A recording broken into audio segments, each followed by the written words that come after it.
his dependence on others is worsening. And tonight, Joe Biden's brain malfunction, well, became a part of his greatest hits. This will be part of the Joe Biden cognitively struggling moments that the media is ignoring. This is a new one. Pay close attention. This is enough vaccine to fully vaccinate 300 Americans by end of the summer, the beginning of the fall. But we want to I want to repeat, it'll be enough to fully vaccinate 300 Americans to beat this pandemic.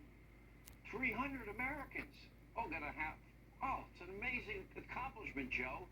That doesn't quite add up. Fuzzy math. We'll have more on his struggle straight ahead.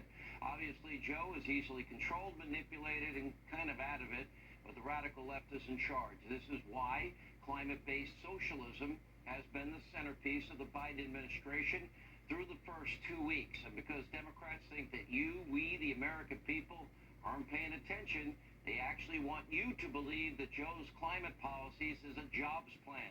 Forget the thousands and thousands and tens of thousands of hardworking men and women that are now out of work because Joe shut down the Keystone XL pipeline with a stroke of a pen. We're told that the Dakota pipeline may follow next. Forget about the tens of thousands more Americans losing jobs because of new fracking and drilling restrictions.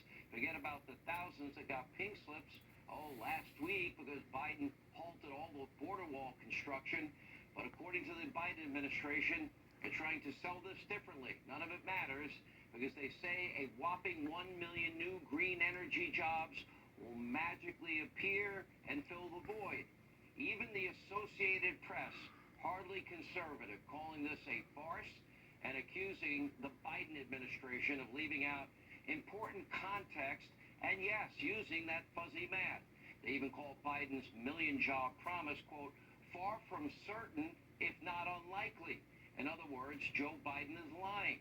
But according to Vice President Kamala Harris, the new Green Deal radical socialist agenda is critically important for our country because those of you in West Virginia, will be getting out of the landmine retrieval business. Okay, like president, like vice president. Take a look. And so it's job creation around investing in American manufacturing, job creation in terms of investing in American infrastructure and building up, back up American infrastructure, job creation around, for example, all of those skilled workers who are in the coal industry and transferring those skills to what we need to do in terms of dealing with reclaiming abandoned landmines, what we need to do around plugging leaks from oil and gas wells and transferring those important skills to the work that has yet to be done that needs to get done. Well, bet that's news to the hardworking people of West Virginia. To make matters worse, a local interview there, the state's Democratic Senator Joe Manchin was clearly mortified, and he was never even notified that the vice president would be conducting these interviews in his state, telling one local station, quote, we're going to try and find a bipartisan pathway forward, but we do need to work